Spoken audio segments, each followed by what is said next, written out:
when you've been around those two as long as I have, I really, truly have no interest in hearing anything they have to say on any topic, especially me. But I'm sure they were funny as hell. And I'm sure whatever iced tea they were drinking didn't come from the store.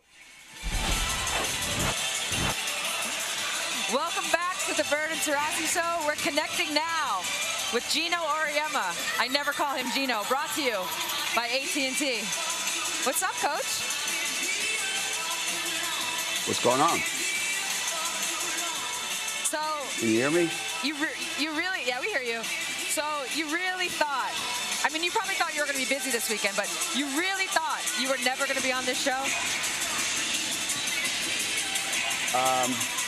Well, I never thought I wouldn't be invited. I never thought I'd say yes. Just honesty. Well, I mean, the huge NIL deal we just gave you to be on the show, I think, covered all the expenses.